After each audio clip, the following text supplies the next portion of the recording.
और भाई लोग क्या हाल चाल। तो भाई लोग बात है 32 साल पहले की, जब इस खरगोश जैसे भोले और मासूम शक्ल के प्राणी की एक मूवी आई थी।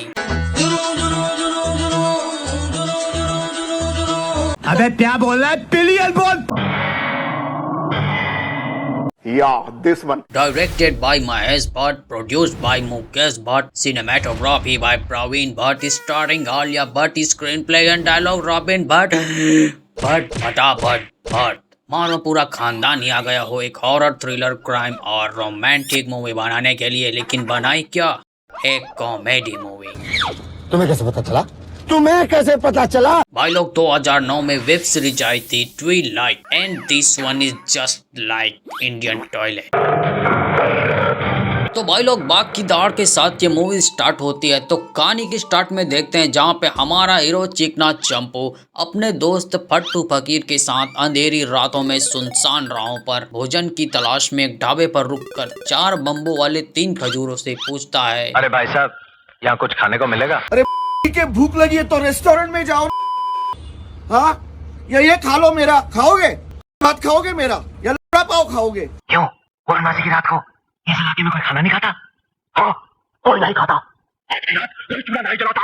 वाह वाह वाह, क्या बात है। पूर्णमासी की रात को खाना नहीं मिलता, कोई चूल्हा नहीं जलाता। ये तो लेटेस्ट न्यूज़ है। हमारे जीवन बीमा वाले भीमा का कहना है, वही का भूत निकलेगा आज, और जो आज की रात शिकार खेलने गया समझ ले गया। लेकिन हमारा चिकना चंपू भीमा की बात को नहीं मानता। मैंने आज तक इंसान का भूत नहीं देखा, तो शेर की भूत की बात कर रहा है। देखो, जब शेर मरता है या तो उसका जूता बनता है या जैकेट। भाई आपका नॉलेज तो कमाल का है भाई का। और अपने दोस्त फट्टू फकीर को लेके जंगल की गुफा में पहुंच जाता है, जहाँ पे अपने फट्टू फकीर को खंडहर की दीवारों में डायनासोर के जमानों में ब्रेल लिपि से लिखी गई एक कहानी मिलती है। क्या देख रहा है तू?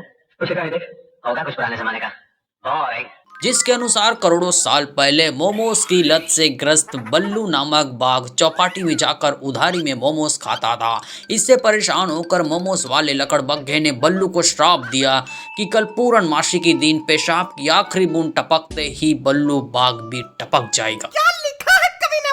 और उसकी आत्मा हमेशा के लिए जंगल में भटकती रहेगी जब तक कि कोई पूर्णमासी के दिन उसका शिकार करने नहीं आ जाता। अपने बारे में ऐसी बकवास बातें सुनते ही बल्लू बाघ प्रकट हो जाता है और फट्टू फकीर का पिछवाड़ा फाड़ देता है। लेकिन एक सेकेंड,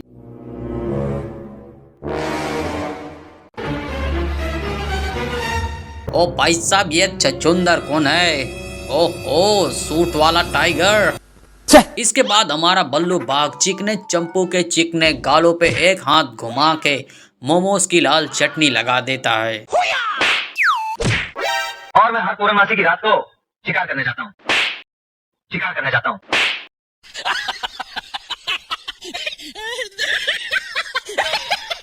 और जब हमारा चिकना चंपू रेंगता हुआ बाहर आता है तो हमारा जीवन बीमा वाला भीमा उसकी ठुकाई करने लगता है।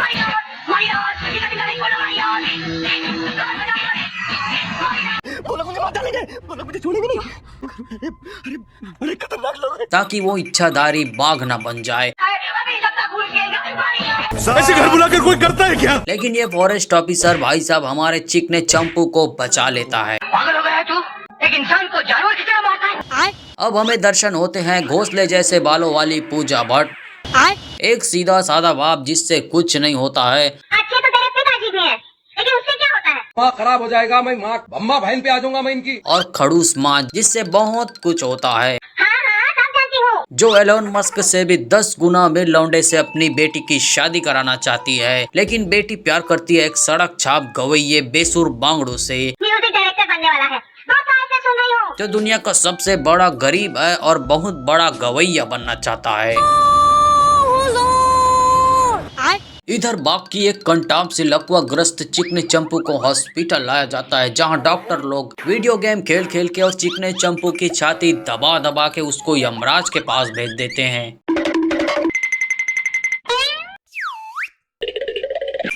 I'm sorry, Mr. इनामदार। वही घिसा पीटा डायलॉग, हम उसे बचा नहीं पाए। इसके बाद जब कांताबाई रूम में झाड़ू पोछा करने आती है तभी कोई नालायक बच्चा दीवार से लेजर लाइट फेंक के मारता है और हमारा चिकना चंपू बेड पर ही डिस्को डांस करने लगता है।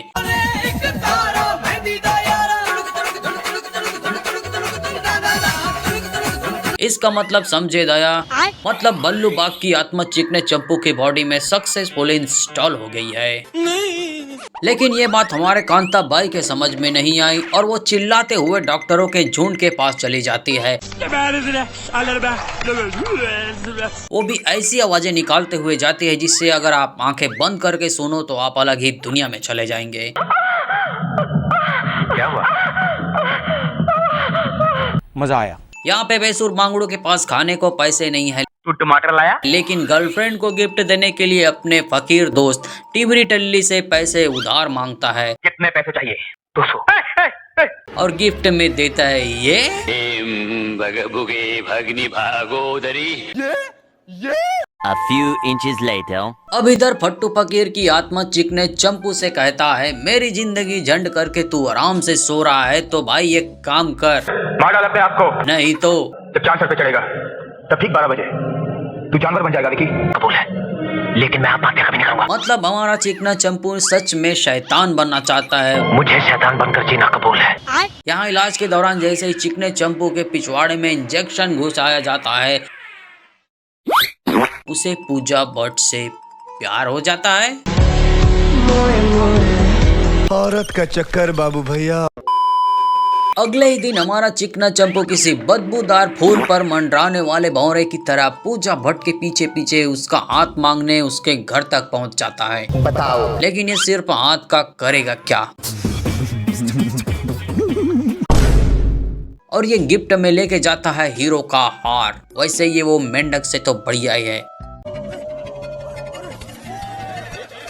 लेकिन पूजा भट्ट इस खरगोश की शक्ल के इंसान से शादी नहीं करना चाहती। मैं शादी नहीं करूंगी। क्यों नहीं करेंगी शादी? मैं किसी और से प्यार करती हूँ। क्योंकि ये प्यार करती है बेसुर बांगड़ू से और उसी से शादी करना चाहती है। लेकिन इसकी माँ खड़े खड़े बेचारे बेसुर बांगड़ू को रोस्ट कर देती है। अच्छा, तो वो नामुराद वही है ना जिससे तू प्यार करती है? बेकार, निकम्मा, नाकामयाब संगीतकार, तेरा घर क्या बसाएगा? क्या इतना बुरा हूँ मैं माँ? अब हमारी पूजा भट्ट बेसुर बांगड़ू के घर पहुंच जाती है और बोलती है, अगर तुम मुझे प्यार करते हो तो मुझे 24 घंटे के अंदर शादी कर लो। लेकिन आपको तो पता है हमारा बेसुर बांगड़ू दुनिया का सबसे बड़ा गरीब है। ए बाबा ए तो बहुत कम टाइम है रे, कम से कम 30 साल का तो टाइम दे रही है। लेकिन इनकी शादी का बोझा उठाता है टिबरी टिल्ली भाई साहब, 24 घंटे के अंदर पैसों का इंतजाम मैं कर लूंगा, फिर तुम दोनों शादी कर लेना। जो मदद करने के बाद अपनी खुशी ऐसे जाहिर करता है। लेकिन इनकी ये गुप्त बातें हमारा चिकना चंपू सुन लेता है और शादी कैंसिल करने के लिए बेसुर बांगड़ू के पिताजी की हवा पानी बंद कर देता है, जिससे इनके पिताजी के प्राण पखेरु उड़ जाते हैं। इधर जैसे ही हमारे बेसुर बांगड़ू को पता चलता है कि उनके बापू यमराज के किसी टापू पर पहुंच गए हैं हमारे पिताजी तो बांगड़ू पहली फुर्सत में निकल जाता है पिताजी का अंतिम संस्कार करने के लिए। परंपरा, प्रतिष्ठा, अनुशासन। और यहाँ टिबरी टिल्ली जैसे ही सड़क पार करने की कोशिश करता है, चिकना चंपू सेवलॉन भाई बन के उसे गाड़ी से उड़ा के उसकी टांगे तोड़ देता है। स्वागत तो करो हमारा। रेस्त्री का सलमान खान। इधर पूजा भट्ट पार्क में सुबह से शाम, शाम से रात तक बेसुर बांगड़ू का इंतजार करती, लेकिन वो आता नहीं। जब पूजा भट्ट घर जाती हैं तो उनको ताला लगा मिलता है। ये कुतरिया गेला कुठे? और ठेले वाले भैया बताते हैं कि बेसुर बांगड़ू इंडियन आइडल में ऑडिशन देने चला गया है। इस बात से नाराज होकर पूजा भट्ट चिकने चंपू उर्फ बल्लू बाग से शादी करने को तैयार हो जाती है। मैं तो शादी करने को तैयार हूँ। वारे सच्ची मोहब्बत। इधर इंडियन आइडल में रिजेक्ट होने के बाद बेसुर बांगड़ू पूजा भट्ट और चंपू की शादी में गाना गा के अपने दिल का दर्द सुनाता है। छोड़ देलू जब से घुट घुट के जियतानी। बड़ा सुरीला गाते हैं बच्चे। आखिर पूर्णमासी की वो रात आ जाती है जब हमारा चिकना चंपू पूर्णतः बल्लू बाग में ट्रांसफॉर्म होने वाला है। लेकिन उससे पहले उसमें अजीब से लक्षण दिखाई देते हैं, जैसे खांसी, सांस लेने में तकलीफ, बवासीर, बेचैनी, घबराहट। इसलिए वो ताजी हवा खाने टेरिस में चला जाता है। और यहाँ पे कुछ मासूम कबूतर और एक काली बिल्ली को डरा के खुद बल्लू बाग में ट्रांसफॉर्म होने लगता है। थोड़ी जद्दोजहद के बाद चिकने चंपू का शरीर अब खुड़बुड़ा होने लगता है।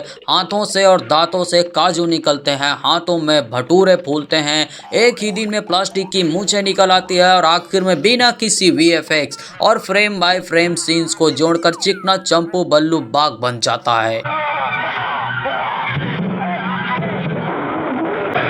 ओए पाजी शेर हूँ शेर।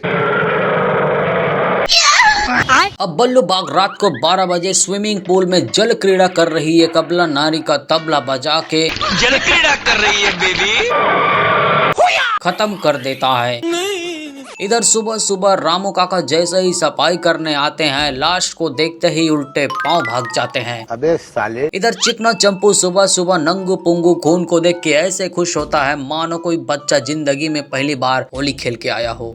होली कब है होली? कब? संडे को मस्त नहा धो के आ। यहाँ पर हमारा चिकना चंपू क्लब में सिर्फ एक गाने से निगाहों निगाहों में एक और लड़की पटा लेता है।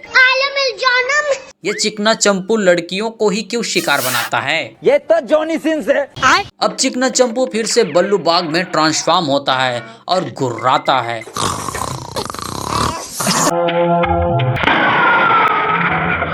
अब यार आप या मैं होते तो गुर्राने की आवाज सुनकर पहली फुर्सत में निकल लेते, लेकिन ये लड़की तो कुछ अलग ही नशा करके आई है। मरोगे आज मरोगे। सलाम अलैकुम। अलैकुम अस्सलाम। इससे ज्यादा मंदबुद्धि लड़की मैंने तो भाई देखी नहीं है। पहले तो टाइगर टाइगर करती है और टाइगर को देखते ही इसकी हवा पानी खिसक जाती है। अब फॉरेस्ट ऑफिसर फिर से पूजा भट्ट के पास जाके बताने लगता है, पर पूजा भट्ट नहीं मानती और बोलती है कि क्या हुआ, मेरा पति बल्लू बाग है तो आखिर नेशनल एनिमल ही, ये तो खुशी की बात है, चिंता करने की क्या जरूरत है। इधर हमारा बल्लू बाग रात को नहा धो के फिर से शिकार करने को तैयार होता है, लेकिन पूजा भट्ट डुवेट गा गा कर उसे रोक लेती है। और फिर रात को 12 बजे चिकना चंपू जैसे ही बल्लू बाग में परिवर्तित होने लगता है, पूजा भट्ट कुंडी मत खड़काओ राजा, मैं तो बाहर जाऊं राजा बोल के चिकने चंपू को कमरे में बंद कर देती है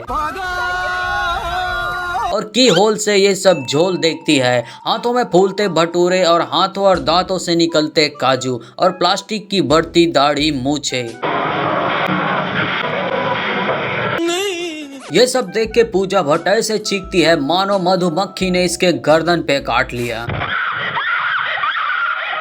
तभी यहाँ पर बेसुर बांगड़ू, फॉरेस्ट ऑफिसर और जीवन बीमा वाला भीमा भी आ जाता है और भीमा आइडिया देता है कि चारों तरफ आग लगा दो ताकि बल्लू बाग इधर ना आ सके।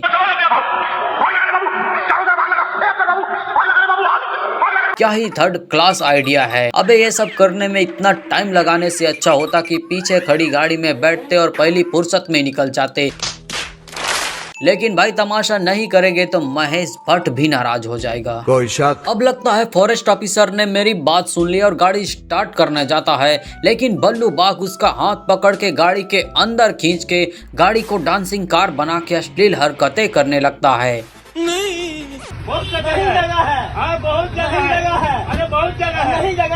भीमा भाई साहब आप सही बोल रहे थे, आप सबको आग के बीचों बीच रहना था। अब आए ना लाइन पे। देखा ना बल्लू बाग भी आग से डर के भाग गया। इधर चिकना चंपू फिर से कहीं पर नंगू पुंगू उठता है और फ्लैशबैक में देखता है कि वो कैसे आग से डर के भाग गया था। इधर शक्तिमान के महागुरु बेसुर बांगड़ू को बताता है कि चिकना चंपू उर्फ बल्लू बाग को मारने के लिए दूर कहीं पहाड़ में एक गुफा मिलेगी। गुफा में एक देवी का मंदिर होगा और मंदिर की दीवार में एक खंजर मिलेगा जिससे बल्लू बाग की नाभि में घुसेड़ के उसे मारा जा सकता है। ओहो, रावण वाला सीक्रेट। अब बेसुर बांगड़ू और पूजा भट्ट जैसे ही मंदिर में जाते हैं उन्हें दीवार में बहुत सारे खंजर दिखते हैं। अब क्या होगा?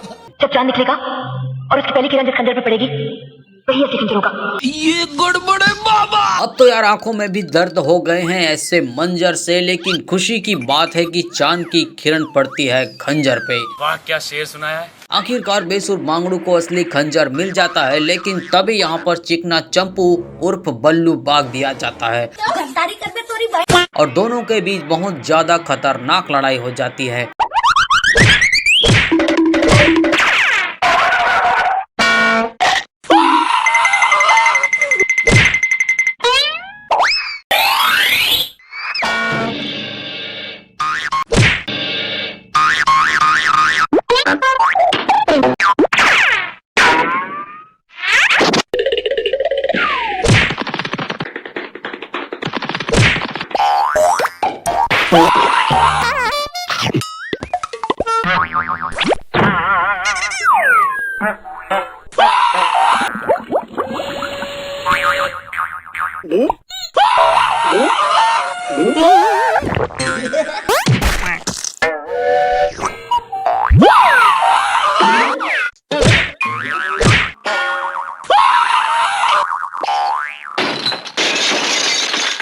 लेकिन आखिरी बार हमारा चिकना चंपू फिर से बल्लू बाग बनने लगता है, लेकिन हमारे बेसुर बांगड़ू को इसकी शक्ल पसंद नहीं आती और ये खंजर उस चिकने चंपू के नाभि में घुसेड़ देता है।